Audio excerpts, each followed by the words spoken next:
नमस्कार साथियों, मयूर online classes में आपका हार्दिक स्वागत है।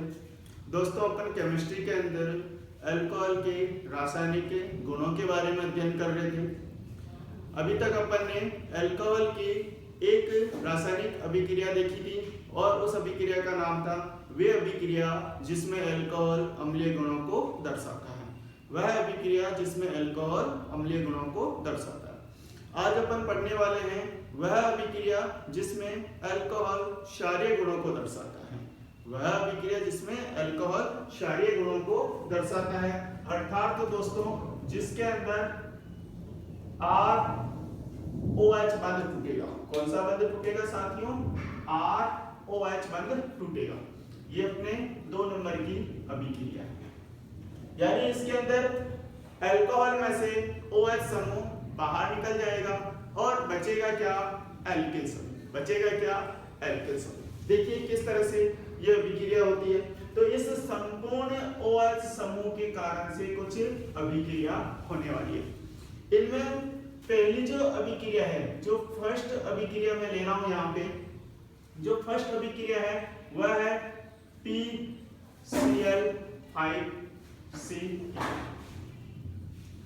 PCl5 से किया।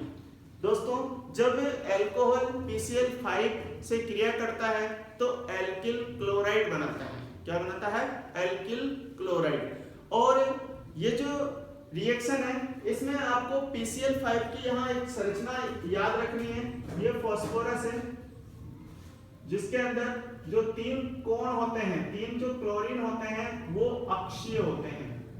3 जो क्लोरीन है वो निरक्षीय है और 2 जो क्लोरीन है वो अक्षीय होते हैं। 2 जो क्लोरीन है वो अक्षीय होते हैं। इस जो ऊपर और नीचे बनाए हैं इन्हें तो मैं बोलता हूं अक्षीय, और ये जो 3 क्लोरीन है ये आपका निरक्षीय है। यहाँ जो फास्फोरस और क्लोरीन की बंध लंबाई है, इसमें जो अक्षीय बंध लंबाई है, इस बंध की लंबाई अधिक होती है। इस बंध की लंबाई, अक्षीय बंध लंबा होता है, बड़ा होता है। और जो निरक्षीय बंध है वो तीनों 1 2 3 तीनों इक्वल होते हैं और तीनों के बीच की जो बंध एंगल है वो 120 डिग्री का होता है, जबकि अक्षीय और निरक्षीय के बीच की बंध कोण कितने होता है? 90 डिग्री का होता है साथियों।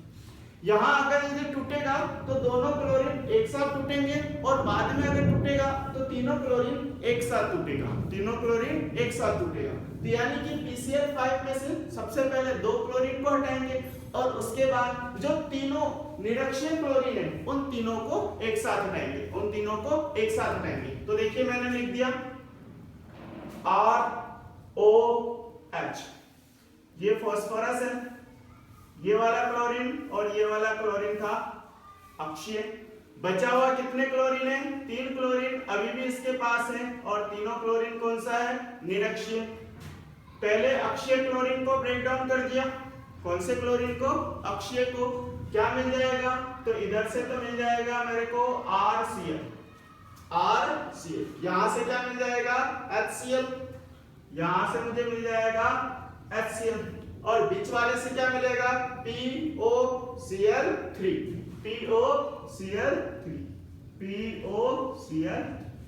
आगे बात समझ साथियों। क्या बताया? PCl5 में 2 क्लोरीन अक्षीय है और 3 क्लोरीन निरक्षीय है। अक्षीय क्लोरीन की बंध लंबाई क्या है? ज्यादा है, इसलिए वो ज्यादा क्रियाशील है, आसानी से टूट जाएगा, कम स्टेबल है। इसलिए 2 क्लोरीन जो पहले अक्षीय थे उन्हें मैंने तोड़ करके बाहर निकाल दिया। अब जो 3 क्लोरीन बचे हैं वो अब पहले निरक्षीय स्थिति पर थी। अब बात करते हैं, अगर यदि मैं स्टेप 2 में ROH और प्लस में ले लेता हूं POCl3। अब ये 3 क्लोरीन कौन सा है? 3 क्लोरीन वो है जो इसके निरक्षीय स्थिति पर है। कौन सी स्थिति पर है? निरक्षीय स्थिति पर है। तो यहां से 3 OH बाहर निकलेगा। 3 साथियों OH यहां से बाहर निकल जाएगा और यहां जुड़ जाएगा और 3 क्लोरीन यहां आ जाएगा। क्या मिल गया मेरे को? RCl 3 मोल प्लस मिल जाएगा H3PO। देखिए क्या है? 3 हाइड्रोजन कितने, ROH कितने मोल लिए आपने, 3 मोल लिए।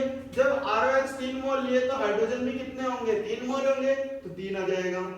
ऑक्सीजन भी कितने होंगे, 3, लेकिन एक पहले से ही है तो कितना हो जाएगा, 4। और फास्फोरस 1 आ चुका है। आगे बात समझो। ये थी दोस्तों PCl5 से क्रिया। इसी तरह से दूसरे नंबर पे, इसी तरह से मैं दूसरे नंबर पे ले लेता हूं PCl3 से क्रिया। PCl3 से क्रिया। एक बार अपन PCl3 की संरचना भी देख लेते हैं। ये है आपका फास्फोरस, ये क्लोरीन और ये।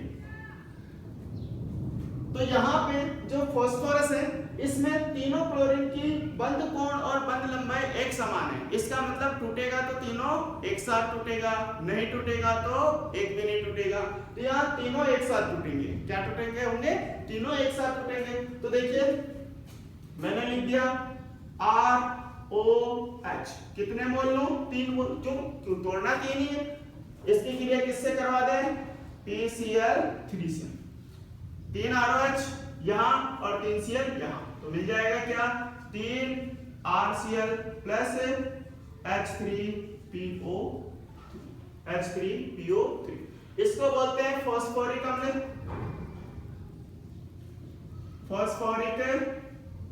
अम्ल, और इसको बोलते हैं फास्फोरस अम्ल। ये थी अल्कोहल की PCl3 और PCl5 से क्रिया। PCl3 और PCl5 से क्रिया, दोनों ही विधि के द्वारा अपने को एल्किल क्लोराइड बनता है। एल्किल क्लोराइड ही बनेगा। आगे बात समझ। चलो अब अपन बात करते हैं तीसरी अभिक्रिया। तीसरी अभिक्रिया भी एल्किल हैलाइड निर्माण की ही है। देखिए इस तरह से अपन एल्किल हैलाइड का निर्माण करते हैं। यहाँ पे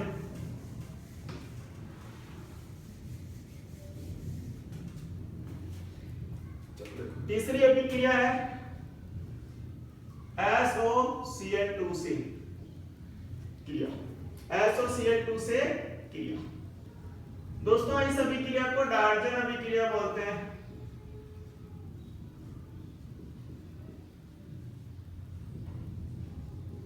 इस अभिक्रिया को कौन सी अभिक्रिया बोलते हैं, डार्जन अभिक्रिया। बहुत ही इंपॉर्टेंट रिएक्शन है।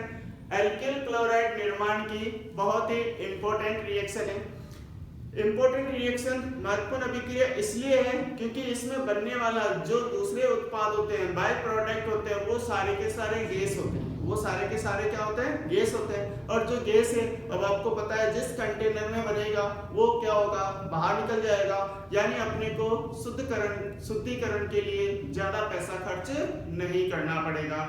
इसलिए एल्किल क्लोराइड निर्माण की सर्वोत्तम विधि में से एक है और इसे बोलते हैं थायोनिल क्लोराइड। देखो मैंने लिख दिया ROH, इसकी अभिक्रिया करवा दी थायोनिल क्लोराइड से, जिसको बोलते हैं थायोनिल क्लोराइड।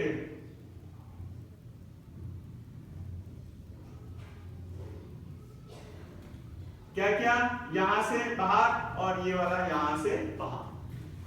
ये अभिक्रिया pyridine क्षार की उपस्थिति में होती है। pyridine क्षार की उपस्थिति में होती है।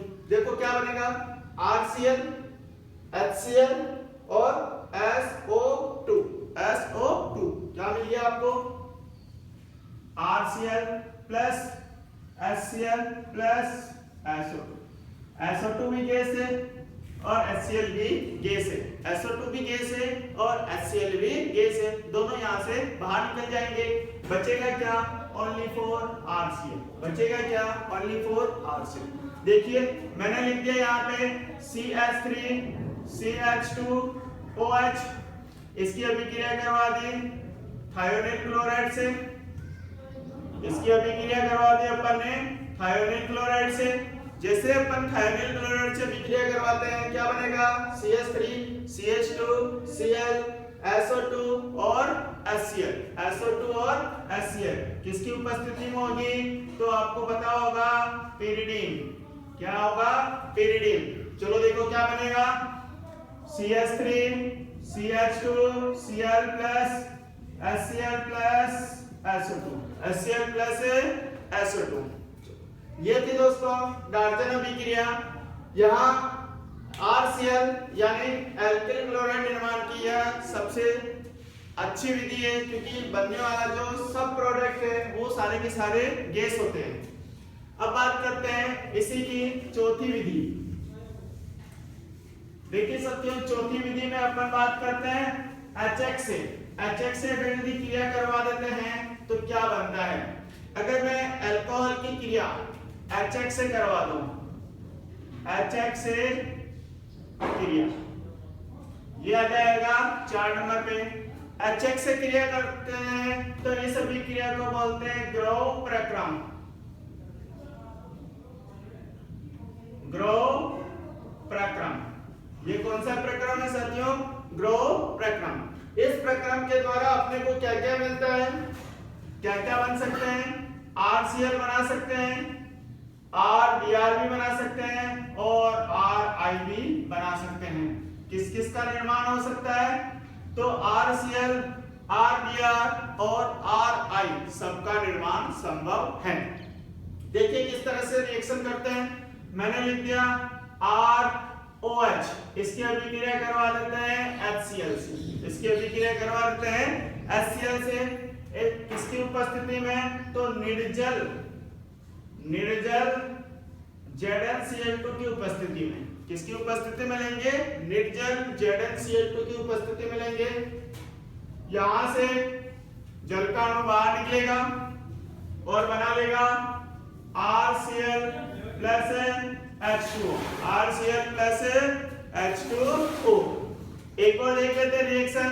अगर यदि मैंने ले लिया CH3CH2OH, इसकी अभिक्रिया अगर यदि HCl से करवा दी तो यहां मुझे मिल जाएगा क्या? CH3CH2Cl प्लस H2O, उत्प्रेरक है वही लेंगे। यहां मैंने लिखा HX। अगर यदि मैं यहाँ पे कुछ और ले लेता हूं, जैसे मैंने लिख लिया CH3CH2OH और इसकी अभिक्रिया मैंने HBr से करवा दी, तो मुझे मिलेगा क्या? ZnBr2 ले लेंगे। यहाँ पे मुझे क्या मिलेगा? तो जहां क्लोरीन है उस जगह पे Br लिया, तो जहां क्लोरीन है उस जगह पे क्या आएगा? Br ही आएगा ना। तो देखिए क्या मिलेगा मुझे? CH3CH2Br plus H2। अब देखो क्या करते हैं, जो HX लिया है तो HX की क्रियाशीलता का क्रम भी देख लेते हैं। HX की क्रियाशीलता का क्रम, HX की क्रियाशीलता का क्रम मैंने लिखा HF, मैंने लिख दिया HCl, मैंने लिख दिया HBr और आ गया HL। अब देखो सारे में हाइड्रोजन तो क्या है? कॉमन है, सभी में हाइड्रोजन कॉमन है। अगर सभी में हाइड्रोजन कॉमन है तो चेंज क्या है? चेंज है हैलोजन एटम। हैलोजन एटम के लिए क्या टर्म्स बताया? फ्लोरीन, क्लोरीन, ब्रोमीन और आयोडीन। डाउनली ग्रुप मूव करते हैं, वर्ग में ऊपर से नीचे की ओर जाते हैं, वर्ग में ऊपर से नीचे की ओर जाते हैं तो साइज क्या होती है? हमेशा बढ़ती है, यानी आकार में क्या होती है?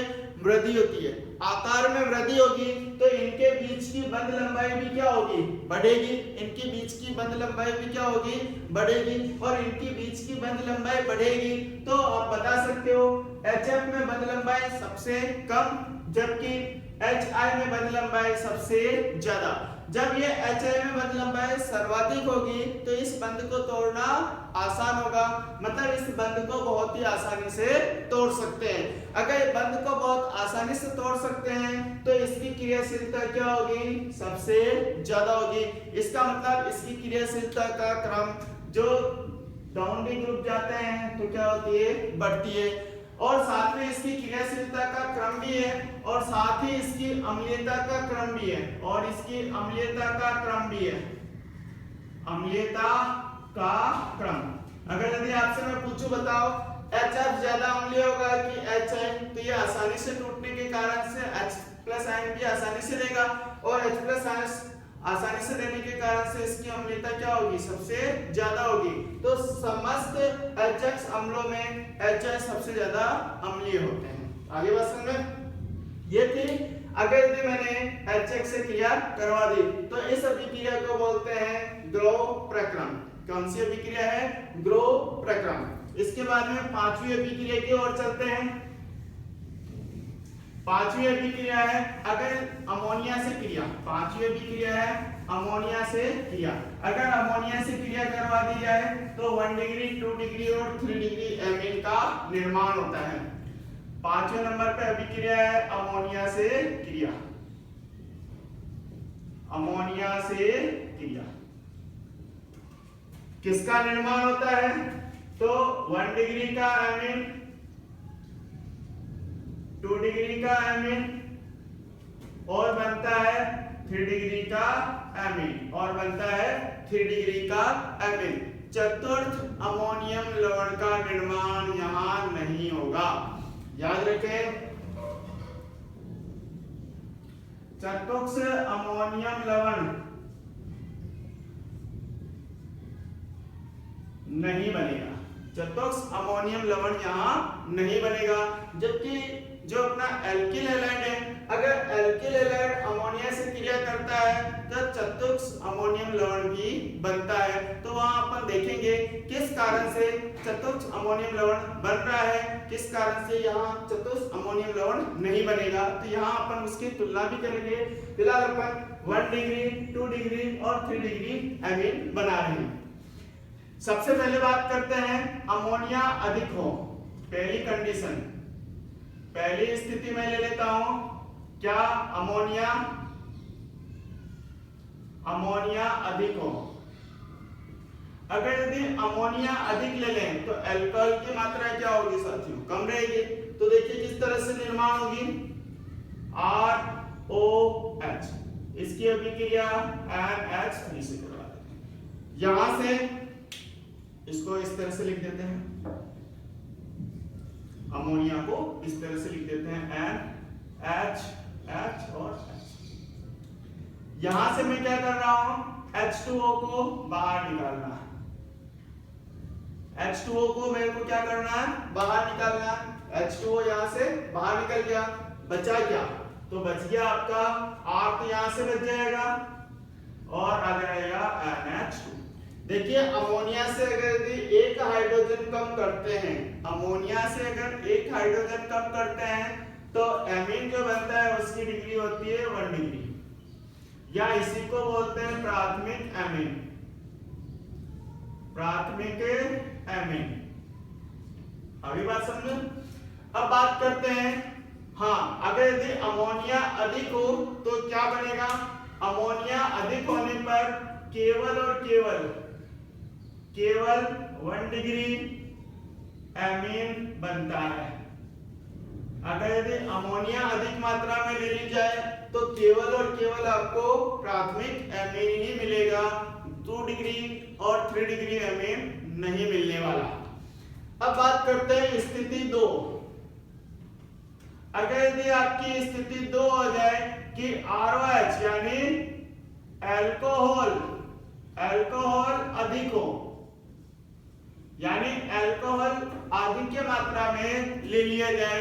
अगर अल्कोहल की मात्रा ज्यादा लेंगे तो जितने भी हाइड्रोजन है वो सारे के सारे जल के अणुओं के साथ यहाँ बाहर निकल जाएंगे कि नहीं निकलेंगे।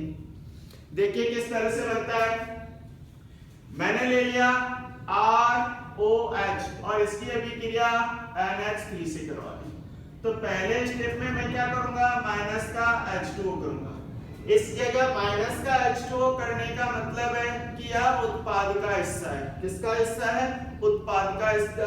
मैं उधर ना लिख करके मैं यहीं पर लिख सकता हूं, ठीक है। अब बात करते हैं, एक हाइड्रोजन तो यहां से जैसे कि निकाल दिया है, तो अब बार बार इस तरह से नहीं लिखूंगा, आप इसी से समझ जाओ कि एक हाइड्रोजन निकाल दिया तो बचा कितना, 2 हाइड्रोजन। बनेगा क्या, RNH2। अब चूंकि आपने क्या किया, अल्कोहल ज्यादा ले रखा है, तो अगले ही पद में यह अल्कोहल से वापस से क्रिया करेगा कि नहीं करेगा और जल का अणु बाहर निकाल देगा। यहाँ से एक हाइड्रोजन वापस से बाहर निकलेगा और इस जगह से OH समूह भी बाहर निकल जाएगा। तो बचेगा क्या? RNH R। पहले कितने हाइड्रोजन थे? 2, अब कितने हो गए? 1। अब कितने हो गए? 1। अब चूंकि अल्कोहल और है तो यहाँ मैं क्या कर सकता हूँ, एक बार और अल्कोहल से अभिक्रिया करवा के जल के अणु को बाहर निकाल सकता हूँ।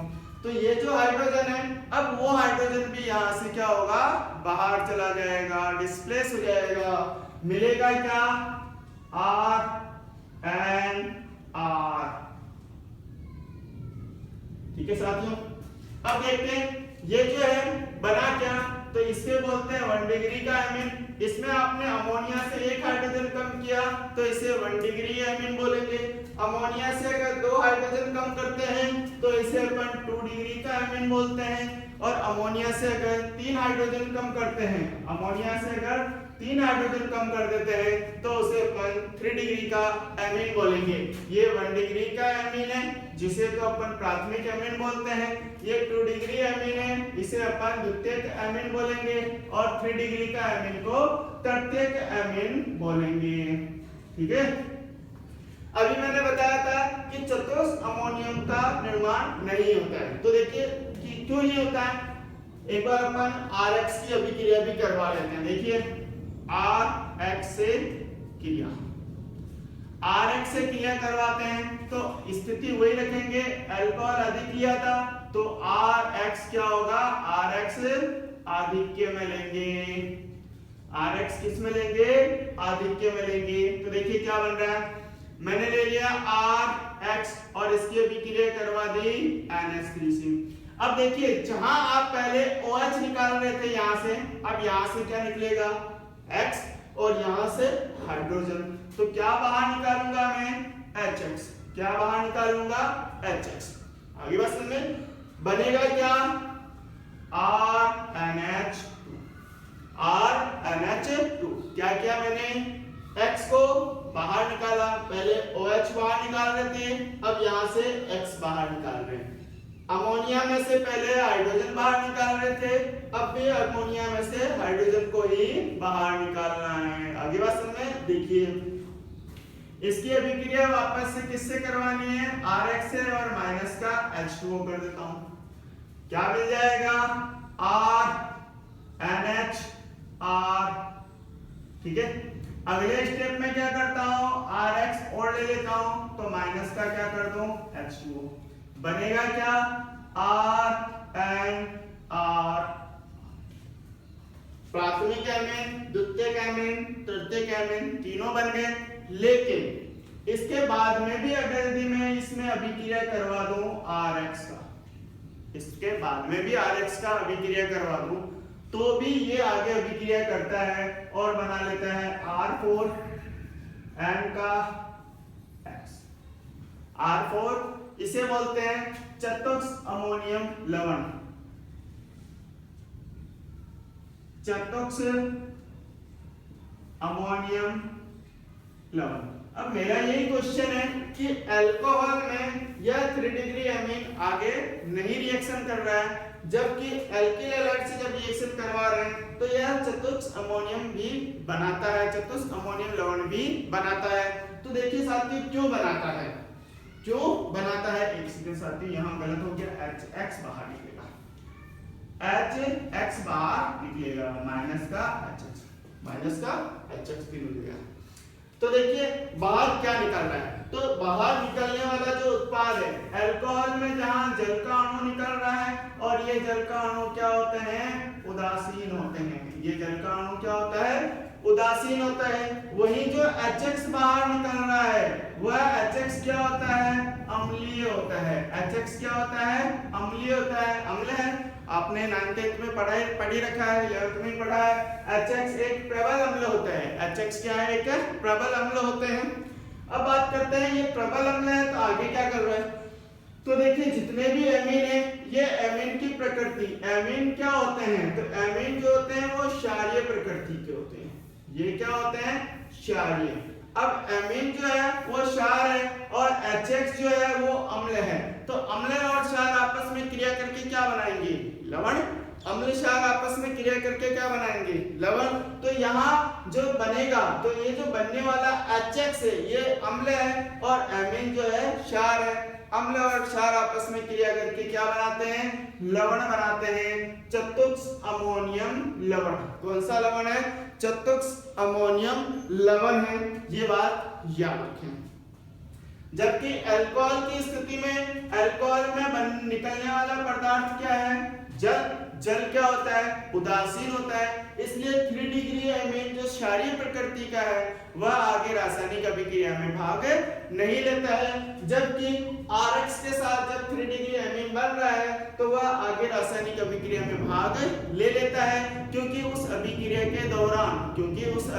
के दौरान एक अम्ल का निर्माण होता है और अम्ल और क्षार आपस में क्रिया करके क्या बनाते हैं? लवण बनाते हैं। क्या बनाते हैं? लवण बनाते हैं। चलो, इसके बाद छठे नंबर की जो रिएक्शन है वो कुछ इस तरह से है। छठे नंबर पे अल्कोहल का अपचयन। छठे नंबर पे है अल्कोहल का अपचयन। देखो किस तरह से अल्कोहल का अपचयन करते हैं। छठे नंबर पे ROH का अपचयन। ROH का जब अपचयन करते हैं तो एल्केन का निर्माण होता है। किसका निर्माण होता है? एल्केन। अल्कोहल में जितने कार्बन हैं उतने ही कार्बन का एल्केन बनेगा। अल्कोहल में जितने कार्बन हैं उतने ही कार्बन का क्या बनेगा? एल्केन बनेगा। जैसे कि मैंने ले लिया ROH, इसका क्या करवाना? अपचयन करवाना। कुछ नहीं करना साथियों, रेड फास्फोरस प्लस HI के साथ इसकी अभिक्रिया करा दो। लाल फास्फोरस और HI के साथ जब अभिक्रिया करवाते हैं तो अपने को मिल जाएगा RH, एल्केन। क्या मिल जाएगा? एल्केन। जिस भी कार्बनिक यौगिक में अगर ऑक्सीजन जुड़ा हुआ है, चाहे वो एल्डिहाइड हो, चाहे वो कीटोन हो, चाहे वो अल्कोहल हो, चाहे वो कार्बोक्सिलिक एसिड हो, एस्टर हो, एनहाइड्राइड, कुछ भी हो, जिस भी कार्बनिक यौगिक में ऑक्सीजन जुड़ा हुआ है, oxygen containing functional group, oxygen युक्त क्रियात्मक समूह की अभिक्रिया अगर लाल फास्फोरस और HI के साथ करवा देते हैं तो सदैव अपने को एल्केन ही प्राप्त होता है। सदैव अपने को क्या मिलता है? एल्केन ही प्राप्त होता है। चाहे वो एल्डिहाइड हो, चाहे वो कीटोन हो, चाहे वो कार्बोक्सिलिक एसिड हो, चाहे वो ईथर हो, कुछ भी हो, वो एल्केन में बदल जाता है। ये थी साथियों अल्कोहल की वे अभिक्रिया जिसमें OH समूह टूटता है, OH बंध टूटता है और उसके स्थान पर कोई नया समूह जुड़ जाता है। यह जो अभिक्रिया है वह अल्कोहल की क्षारीय प्रकृति की व्याख्या कर रहा था। कल आपसे मैंने डिस्कस किया था जब अपन अल्कोहल की क्षारीय गुणों की व्याख्या करेंगे, उस समय अल्कोहल की क्रियाशीलता का क्रम, अल्कोहल की क्रियाशीलता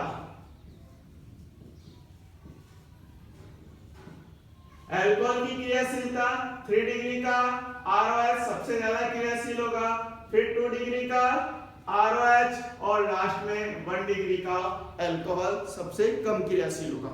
ये मैंने दिखाया था। तो संपूर्ण अभिक्रियाओं में जहां अपने को अल्कोहल की डिग्री पर ध्यान देनी है क्रियाशीलता में, तो आप 3 डिग्री की अल्कोहल सबसे ज्यादा क्रियाशील बताएंगे। अब इसके बाद में अपन बात करते हैं तीसरे नंबर की जो अभिक्रिया है। तीसरे नंबर की जो अभिक्रिया है वो मैंने बताया था एल्केन समूह और एल्केन समूह और OH समूह की संयुक्त अभिक्रिया, ROH की संयुक्त अभिक्रिया।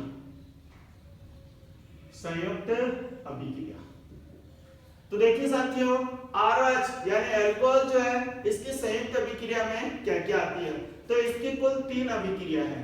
एक तो है विलोपन अभिक्रिया, विलोपन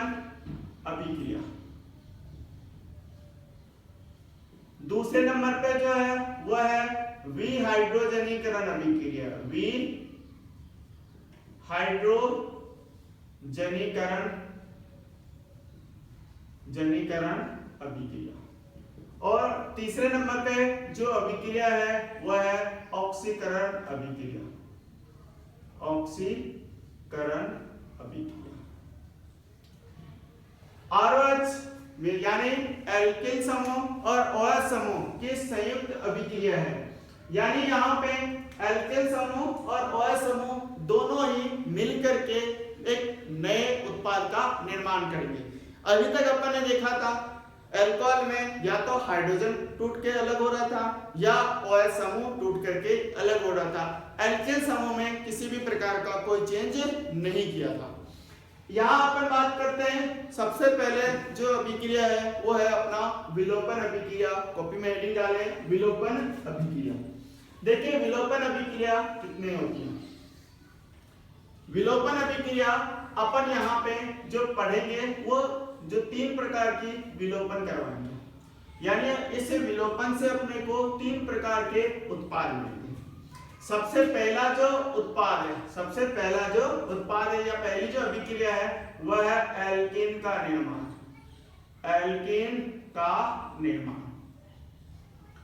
विलोपन अभिक्रिया के द्वारा एल्कीन का निर्माण किस तरह से होता है? विलोपन अभिक्रिया के द्वारा एल्कीन का निर्माण किस तरह से होता है? तो देखिए मैंने ले लिया CH3CH2OH, इसको मैं कुछ इस तरह से लिख देता हूं।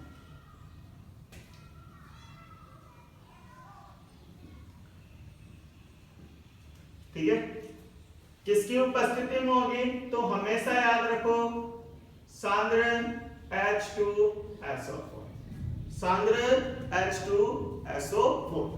यहां से मैं क्या करूंगा, जल के अणु को बाहर निकाल दूंगा।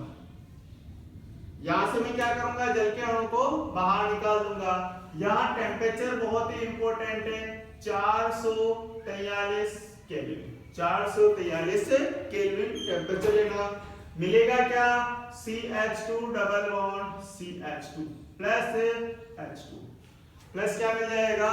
H2। देखिए बहुत ही इंपॉर्टेंट रिएक्शन है। रिएक्शन मैकेनिज्म, क्रियाविधि किस तरह से ये क्रियाविधि संपन्न होती है एक बार देखें आप। सबसे पहले step first H2SO4 break down होगा H प्लस आयन और HSO4 माइनस में। ये जो H प्लस आयन है ये इलेक्ट्रॉन की तलाश करते हुए, ऑक्सीजन के पास आएगा, क्योंकि ऑक्सीजन के पास क्या है? लोन पेयर है। तो ये ऑक्सीजन के पास इलेक्ट्रॉन की तलाश में आएगा। तो देखिए क्या होगा, स्टेप सेकंड CH3CH2OH, ऑक्सीजन के पास जो लोन पेयर है ये ऑक्सीजन अपना लोन पेयर दे देगा इस हाइड्रोजन को। बना क्या लेगा? तो बना लेगा CH3CH2OH। ऑक्सीजन के ऊपर प्लस का आवेश आएगा क्योंकि ऑक्सीजन ने दोनों ही इलेक्ट्रॉन हाइड्रोजन को बंद बनाने के लिए दे दिए। फिर क्या होगा? अब ऑक्सीजन के ऊपर अगर ऋणावेश है तब तो कोई दिक्कत ही नहीं, क्योंकि इसकी विद्युतीयता ज्यादा होती साथियों। लेकिन ऑक्सीजन के ऊपर आवेश कौन सा आया? धनावेश। अब ज्यादा विद्युत ऋणी तत्व के पास धनावेश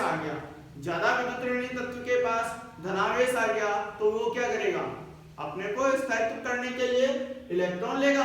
अब हाइड्रोजन से तो इलेक्ट्रॉन ले नहीं सकता है क्योंकि अभी दिया ही है उसने, तो इलेक्ट्रॉन किससे लेगा? कार्बन से। कार्बन से, और कार्बन के दोनों इलेक्ट्रॉन को क्या करेगा? अपनी ओर आकर्षित कर लेगा। जैसे कार्बन के दोनों इलेक्ट्रॉनों को अपनी ओर आकर्षित करेगा, बनेगा क्या? कुछ इस तरह से बन जाएगा CH3CH2+। अब बात करते हैं ये क्या करेगा। तो स्टेप थर्ड की ओर चलते हैं। स्टेप थर्ड, इसमें क्या करते हैं? HCH इसको थोड़ा डिटेल से लिख देते हैं ताकि अपने को पता रहे। कुछ नहीं किया साथियों, CH3 है, CH3, CH2 और कार्बन की एक संयोजकता खाली है, उसकी जगह पे प्लस का चिन्ह लगा रखा है। यहां से क्या होगा, कार्बन अपने आप को स्थायित्व करने के लिए, अब कार्बन की विद्युतीनता ज्यादा है, कार्बन की विद्युतीनता ज्यादा है, तो ये अपने को स्थायित्व करने के लिए हाइड्रोजन को यहाँ से बाहर निकाल देगा, हाइड्रोजन को यहाँ से बाहर निकाल देगा, और ये जो दोनों बंध है ये बंध कहाँ आ जाएंगे, कार्बन कार्बन के मध्य में।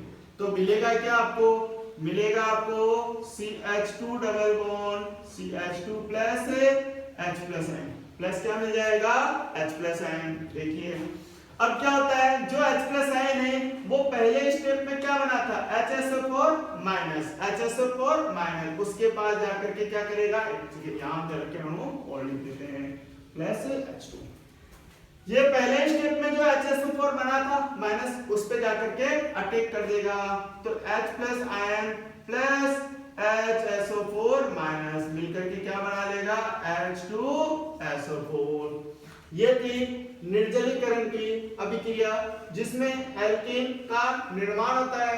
यहाँ आपको टेम्परेचर बहुत ही इंपॉर्टेंट है, टेम्परेचर बहुत ही इंपॉर्टेंट है। साथ ही अपने को ये जो अल्कोहल है और सांद्र H2SO4 है उसका अनुपात भी 1:1 में होता है। अब देखिए दूसरा है ईथर का निर्माण, ईथर का निर्माण पहले नंबर पे है एल्कीन का निर्माण, दूसरे नंबर पे है ईथर का निर्माण।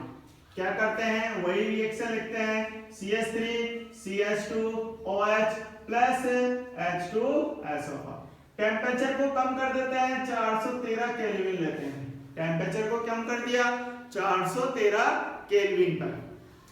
ये जो अभिक्रिया है इसमें जो अल्कोहल होता है वो 2 अनुपात और जो H2SO4 है वह 1 अनुपात में लिया जाता है, मतलब अल्कोहल दुगनी मात्रा में, दुगनी अमाउंट में लेते हैं। मिलेगा क्या, तो C2H5O C2H5O और साथ के साथ ही अपने को क्या मिल जाएगा, H2O यहां से बाहर चला जाएगा, H2O यहां से डिस्प्लेस हो गया, तो बन गया आपको ईथर। इसे बोलते हैं डाईएथिल ईथर, डाईएथिल ईथर। ठीक है साथियों, अब बात करते हैं इसकी रिएक्शन मैकेनिज्म किस तरह से होती है, रिएक्शन मैकेनिज्म किस तरह से होती है। तो देखिए साथियों, यहाँ जो 2 स्टेप लिखा है, 2 स्टेप तो है वैसा का वैसा ही है, 2 स्टेप है वैसा का वैसा ही है, कोई चेंज नहीं करना, 2 स्टेप हमेशा वही रहेगा। जैसे मैंने लिख दिया step first, step first, step first में क्या था, H2SO4 ब्रेक डाउन हो रहा था H प्लस और HSO4 माइनस में। स्टेप सेकंड में क्या किया था, वही मैं नकल कर रहा हूं, स्टेप सेकंड में क्या लिया था, CH3 CH2OH और ये जो H प्लस आयन निकाला आपने वो H प्लस आयन इलेक्ट्रॉन की तलाश में अल्कोहल के पास जो ऑक्सीजन है यहां आ जाएगा, बनेगा क्या, CH3 CH2OH और H। साथ ही इसके ऊपर कौन सा आवेश आ जाएगा, धनावेश।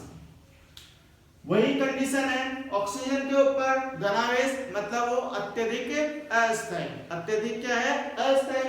ये इलेक्ट्रॉन को क्या करेगा, ऑक्सीजन के पास खींच लेगा, तो बनेगा क्या आपको, ये इलेक्ट्रॉन ऑक्सीजन के पास, तो मिल क्या जाएगा आपको, CH3 CH2 प्लस H2O। आगे बात समझ। अब देखिए 2 स्टेप दोनों में सेम है, 2 स्टेप दोनों में ही सेम है, बचा क्या, तीसरा स्टेप। अभी मैंने क्या बताया, अल्कोहल ज्यादा मात्रा में लेनी है, तो बस चेंज होगा तो केवल और केवल तीसरे स्टेप में। देखिए तीसरे स्टेप में क्या किया, CH3 CH2OH plus CH3 CH2 plus. देखिए ये जो कारक धनायन बना है ये ऑक्सीजन इलेक्ट्रॉन की तलाश में जो अधिक मात्रा में आपने अल्कोहल लिया था, क्योंकि ये 2:1 में है, 2:1 में है, तो ये इलेक्ट्रॉन की तलाश में ऑक्सीजन के पास जाएगा और ऑक्सीजन के पास जो लोन पेयर के पास जो इलेक्ट्रॉन है, यहाँ जो इलेक्ट्रॉन है इससे ये बॉन्ड बना लेगा। मिलेगा क्या? तो मिलेगा CH3 CH2O CH2 CH3। ठीक है साथियों, अब बात करते हैं, ये वापस ऑक्सीजन के ऊपर क्या आया? धनावेश। जैसे ऑक्सीजन के ऊपर धनावेश आया, इसकी स्टेबिलिटी क्या हो गई? कम। इसकी स्टेबिलिटी जैसे ही कम होगी, ये हाइड्रोजन को यहाँ से क्या कर देगा? भगाएगा, क्योंकि खुद स्टेबल होना चाहता है। तो देखो यहाँ से हाइड्रोजन बाहर निकलेगा तो मिल जाएगा आपको CH3 CH2O H। एक से बार बार करके इसे आगे यहीं से लिख देते हैं। हाँ, यहाँ से हाइड्रोजन बाहर निकलेगा तो बचेगा क्या? तो मिल जाएगा आपको CH3 CH2O CH2 CH3 plus मिल जाएगा आपको H+N। प्लस क्या मिलेगा? H+N।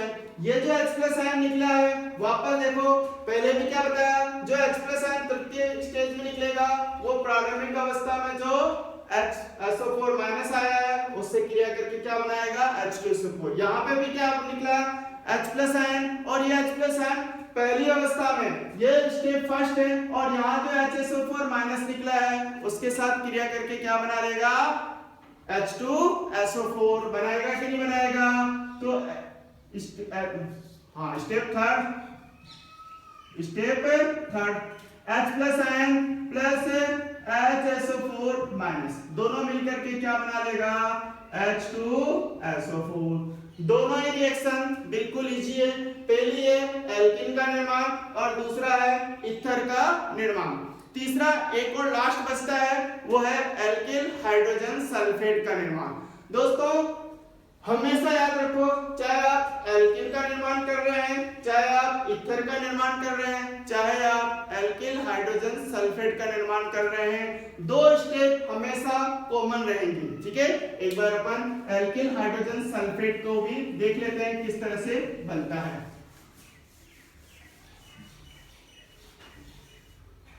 तीसरा है इसी के अंदर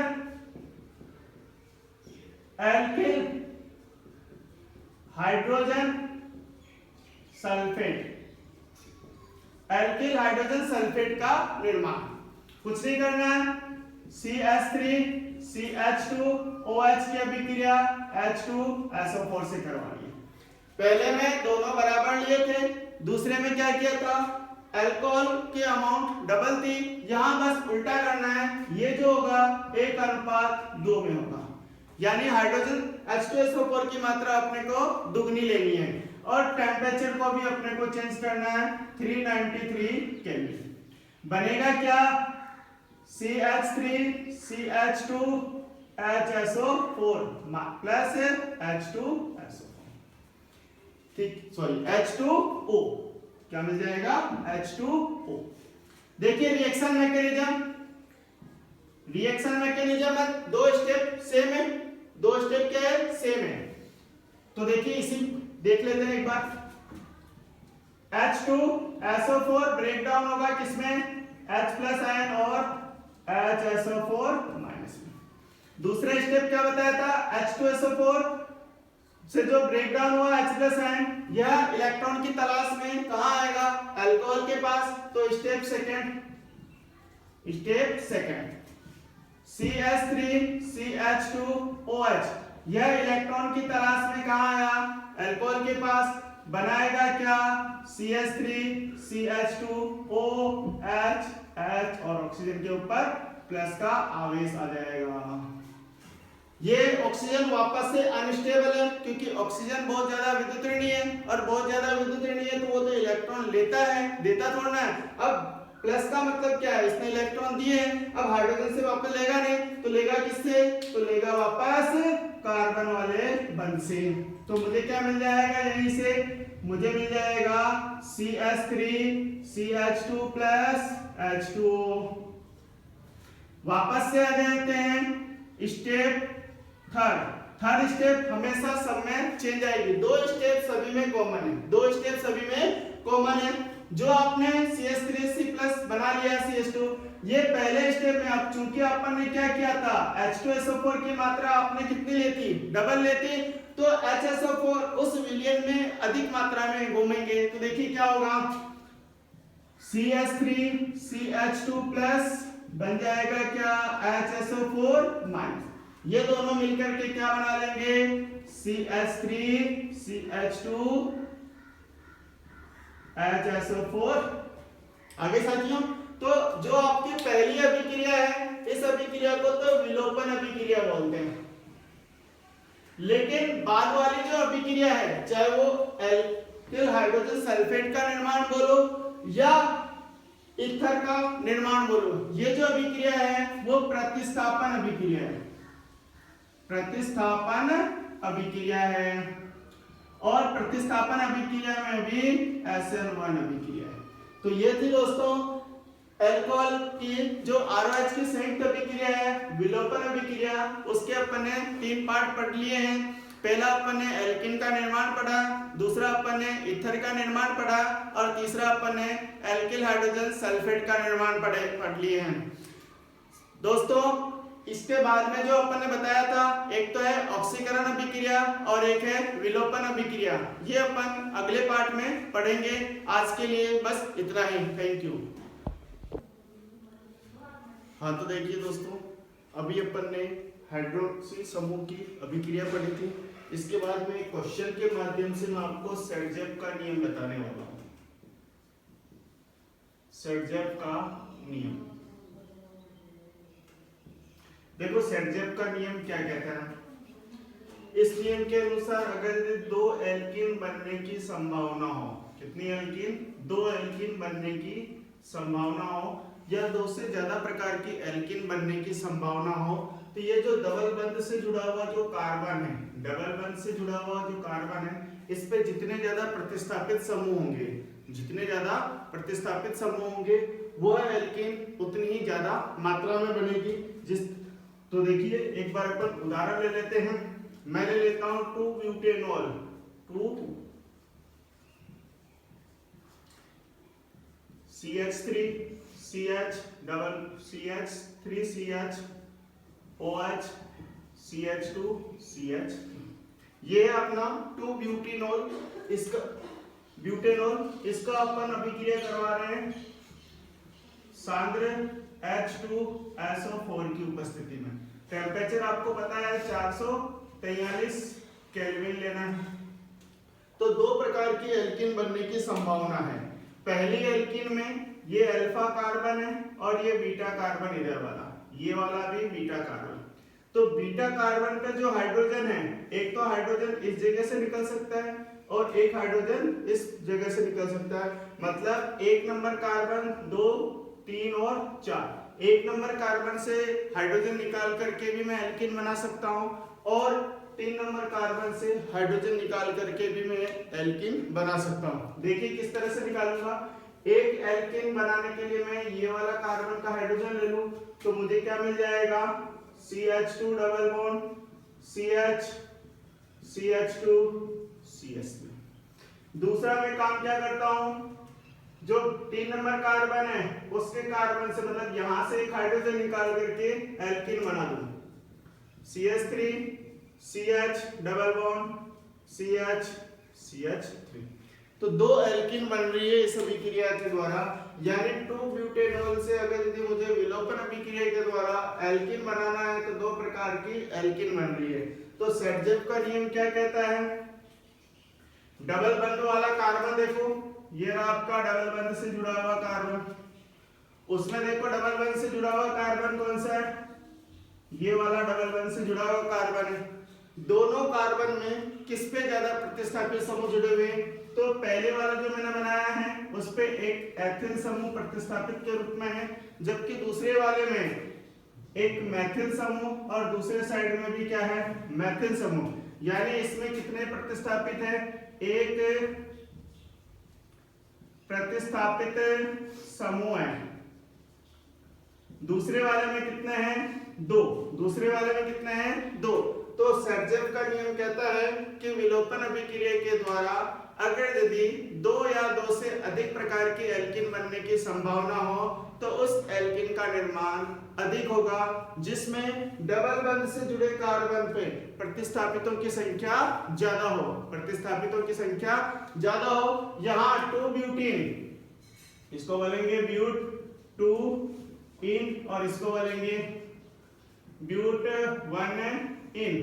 जो यहाँ 2 ब्यूटीन है या ब्यूट 2 इन है ये बनता है लगभग 80% और ये जो 1 ब्यूटीन है ये बनेगा अपना 20%। इसका मतलब ये जो 1 ब्यूटीन है ये आपका गौण उत्पाद होगा, जबकि 2 ब्यूटीन जो होगा वो अपना मुख्य उत्पाद होगा। आगे बात समझ में? तो ये था सर्जेव का नियम। इसी विलोपन अभिक्रिया पे आधारित एक चीज और है, उसे अभी अपन क्वेश्चन के माध्यम से सॉल्व करते हैं कि इसमें पुनर्विन्यास किस तरह से होता है।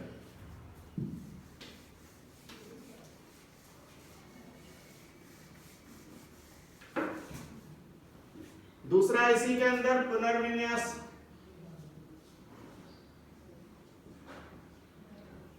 देखो पुनर्विन्यास में क्या होता है कि अगर यदि मध्यवर्ती जो कार्बोकेटाइन है उसका अगर यदि स्टेबिलिटी अन्य कार्बोकेटाइन की तुलना में कम है तो वह पुनर्विन्यासित होगा, वह पुनर्विन्यासित होगा।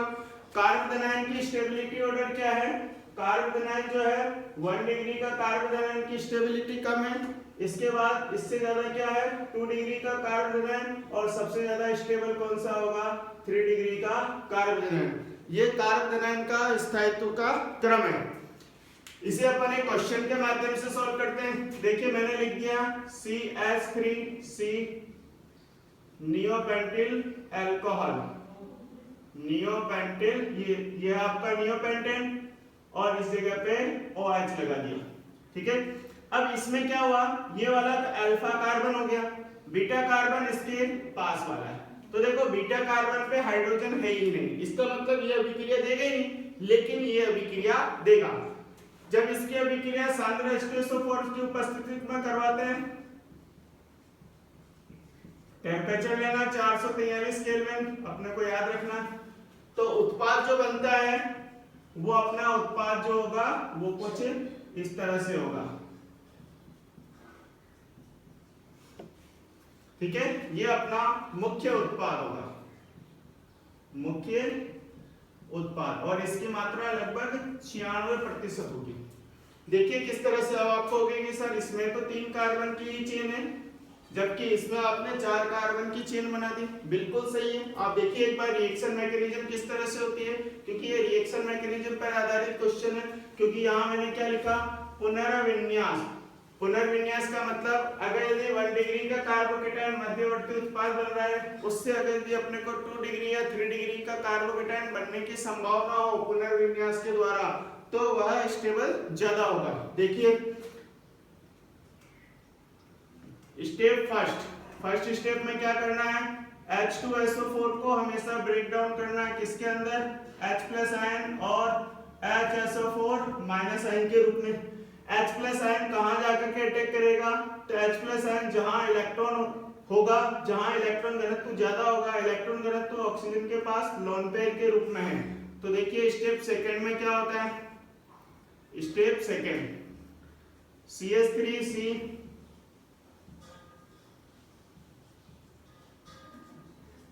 ये जो स्टेप सेकंड है यहाँ पे ऑक्सीजन के ऊपर लोन पेयर है और ये लोन पेयर जो है वो हाइड्रोजन के पास जो H+ आयन है उसके साथ जाकर के क्या होगा, जुड़ जाएगा। क्या बनेगा, तो बन जाएगा अपने पास कार्बोनाइन का, यहां से अपने को मिल जाएगा CH3O H और H। अब देखिए ऑक्सीजन के ऊपर क्या आ गया, ऑक्सीजन के ऊपर धनावेश आ गया। अब ये क्या करेगा, अनस्टेबल है, क्योंकि आपको पता है अधिक विद्युत ऋणात्मक तत्व के पास ऋणावेश होने चाहिए। तो ये बंध के इलेक्ट्रॉन को क्या करेगा, अपने पास ले लेगा और बनाएगा क्या, तो CH3C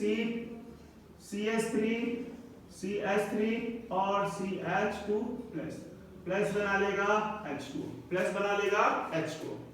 अब एक बात देखो, ये जो बना है CH3, ये 1 डिग्री का कार्बोनाइन है। कितने डिग्री का है?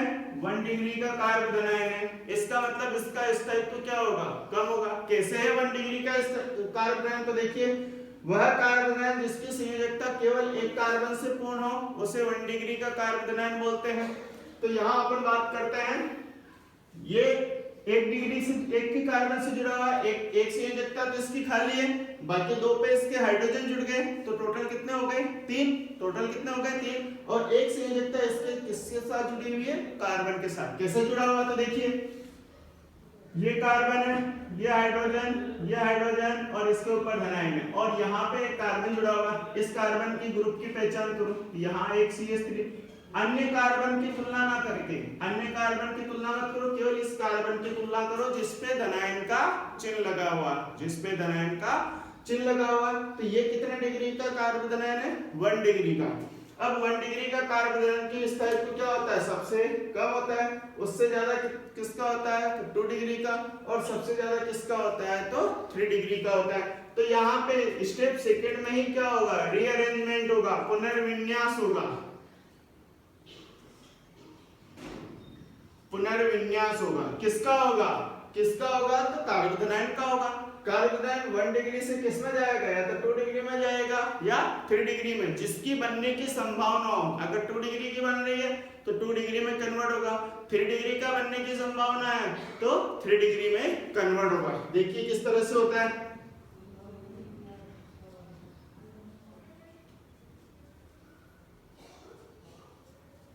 अब देखिए, ये 1 डिग्री का है, एक से इसको 3 का, ये 1 डिग्री का है। तो यहां से मैं मैथिल समूह को क्या करूं? इस पे ले जाके जोड़ दूं, तो देखो क्या होगा, मैथिल समूह यहां से जुड़ जाएगा इस पे। तो इसे बोलेंगे अपन CH3 CH3 CH2 CH3 और यहाँ क्या आ जाएगा? कार्बन। अब देखिए, जिस कार्बन पे धनायन है, जिस कार्बन पे धनायन है, ये कितने डिग्री का है? तो इसकी संयोजकता एक इस कार्बन से, एक इस कार्बन से और एक इस कार्बन से कंप्लीट हो रही है, इसलिए कितने डिग्री का होगा? 3 डिग्री का कार्बोनाइन होगा। और ये कितने डिग्री का होगा? तो ये 1 डिग्री का कार्बोनाइन होगा। अब देखिए, आपने किसका स्थानांतरण किया? आपने CH3 का स्थानांतरण किया, तो इसको बोलते हैं मैथिल स्थानांतरण। मैथिल स्थानांतरण। अगर यदि यहाँ पे एथिल समूह होता तो उसे बोलते हैं एथिल स्थानांतरण, ethyl system, ethyl shifting, Maithil shifting. और अगर हाइड्रोजन का स्थानांतरण करते हैं तो उसे हाइड्रोजन शिफ्टिंग बोलते हैं। आगे बात समझ में? तो ये थी अपने पास सेकंड स्टेप का रीअरेंजमेंट। अब थर्ड स्टेप में अब देखो क्या होगा। यहां से अपने को एल्कीन बनाना है। अपने को क्या बनाना है? एल्कीन बनाना है। एक बार ऊपर देखिए इससे, यहां से अपने को एल्कीन बनाना है। तो स्टेप थर्ड ले लेते हैं। स्टेप थर्ड स्टेप में अपने को जो मुख्य उत्पाद बना है पुनर्विन्यास के बाद वही काम में लेना। देखिए क्या बनता है, CH3 CH3 CH2 CH3 और यहां पे लगा दिया कार्बन। अब देखिए तीसरे स्टेप में क्या होगा। तीसरे स्टेप में एक हाइड्रोजन मैं यहां से भी निकाल सकता हूं, हाइड्रोजन को मैं यहां से भी निकाल सकता हूं और हाइड्रोजन को मैं यहां से भी निकाल सकता हूं। कहीं से भी हाइड्रोजन निकाल करके मैं क्या कर दूं, डबल बंध बना सकता हूं। पहले मैं एक जगह से निकाल रहा हूं, ये जो हाइड्रोजन है इस हाइड्रोजन को मैं हटा रहा हूं, इस हाइड्रोजन को मैं क्या कर रहा हूं, हटा रहा हूं। देखिए जैसे ही मैं इस हाइड्रोजन को हटाऊंगा तो हाइड्रोजन को हटाऊंगा तो हाइड्रोजन यहां से डिस्प्लेस हो जाएगा, ठीक है। और ये जो बंध के इलेक्ट्रॉन है ये पूरा का पूरा बंध कहां से चल जाएगा, इस दो कार्बनों के बीच में। तो देखिए क्या बनेगा, मुझे मिल जाएगा क्या, CH3 double bond CH3 plus H plus मिलेगा कि नहीं मिलेगा। भाई हाइड्रोजन को मैं क्या कर रहा हूं, अलग कर दिया। बंध के दोनों इलेक्ट्रॉन जो थे, बंध के दोनों इलेक्ट्रॉन दोनों कार्बनों के बीच में डाल दिए। आगे बात समझ में। इससे मुझे क्या मिल जाएगा, एल्कीन मिल जाएगा। एक तो ये वाला एल्कीन बनाया, अगर यदि मैं इस जगह से हटाऊं तो भी मुझे वही प्रोडक्ट मिल रहा है। देखो यहां से मैं हटाता हूं तो मुझे कौन सा प्रोडक्ट मिलता है, CH2 double bond CH3 CH2 CH3, ये वाला प्रोडक्ट मिलेगा। और अगर यदि मैं ऊपर वाले से हटाता हूं तो देखो क्या मिलता है, ऊपर वाले से हटाऊंगा तो CH3 CH2 double bond CH2 और CH3। अगर यदि आप इन दोनों का नाम लिखते हैं तो इन दोनों का नाम एक ही आता है और वो नाम है 2-methyl ब्यूट 1-ene। दोनों का नाम एक ही आता है, इसका मतलब ये दोनों प्रोडक्ट सेम है।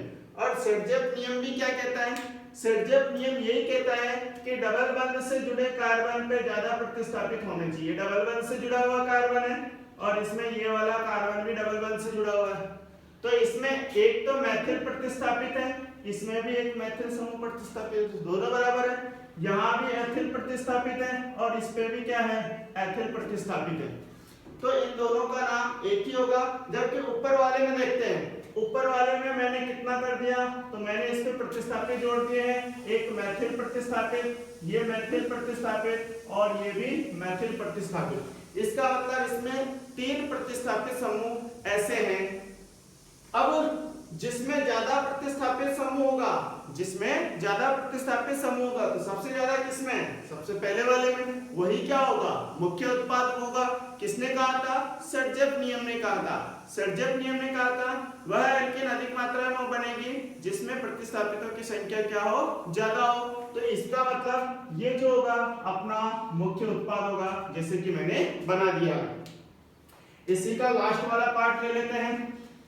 लास्ट वाले पार्ट में क्या करेंगे, जो एल्कीन बनाया है, जो एल्कीन बनाया है उस एल्कीन के साथ इसी का स्टेप का लास्ट वाला नेक्स्ट पार्ट ले लेते हैं।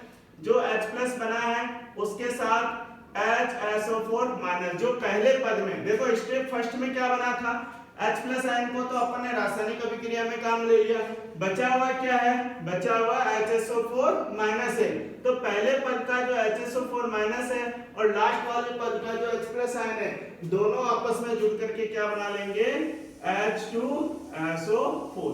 तो ये थी अभिक्रिया, निर्जलीकरण की अभिक्रिया। एक बार वापस देखेंगे। स्टेप फर्स्ट में क्या हुआ, H2SO4 ब्रेक डाउन हुआ H+ आयन और HSO4 माइनस के रूप में। स्टेप सेकंड में क्या हुआ, जो H+ आयन बना था वह अल्कोहल के ऊपर आकर के आक्रमण करता है और अपने में से जल के वो बाहर निकलता है। जो कार्बोदनायन बनता है वो 1 डिग्री का है, जो कार्बोदनायन बना है वो 1 डिग्री का है। 1 डिग्री का कार्बोदनायन पुनर्विन्यासित होकर के 3 डिग्री का कार्बोदनायन में परिवर्तित हो जाता है। इस समूह में मैथिल समूह एक स्थान से दूसरे स्थान पे गया है, इसलिए इस समूह इसे स्थानांतरण को क्या बोलते हैं, मैथाइल शिफ्टिंग या मैथिल स्थानांतरण। अगर एथिल समूह होता तो इसे इथाइल शिफ्टिंग बोलते हैं या एथिल स्थानांतरण बोलते हैं। थर्ड स्टेप में क्या है, जो 1 डिग्री और 3 डिग्री में से जिसकी स्टेबिलिटी ज्यादा है उसी को काम में लेंगे। मुझे पता है 3 डिग्री की स्टेबिलिटी क्या है, ज्यादा है, इसलिए मैं 3 डिग्री का कार्बोदनायन से प्रोडक्ट बनाऊंगा। यहाँ मैंने देखा कि जो कार्बन है उसमें 3 बीटा कार्बन है, तो तीनों जगह से मैंने उत्पाद बनाया। दूसरा और तीसरा उत्पाद सेम है। पहला उत्पाद आपका मुख्य उत्पाद है जो लगभग 96% बनता है। इसी स्टेप का अगला पार्ट है कि जो अंतिम अवस्था में H+ आयन बना था और प्रारंभिक जो स्टेप है उसमें H+ आयन बना है, उसी को अपन ने क्या किया, दोनों को जोड़ करके बना दिया H2SO4। तो ये थी दोस्तों अपने OH समूह की अभिक्रिया, जिसमें अपन ने निर्जलीकरण अभिक्रिया के टर्म्स में 3 अभिक्रिया देखा था। एक देखा था एल्कीन का निर्माण, एक देखा था ईथर का निर्माण, एक देखा था एल्किल हाइड्रोजन सल्फेट का निर्माण देखा था। अगली जो अभिक्रिया है उसमें अपन ऑक्सीकरण और विहाइड्रोजनीकरण पढ़ेंगे। एक बार दोस्तों इसे नोट डाउन कर लीजिए। आज के लिए इतना ही।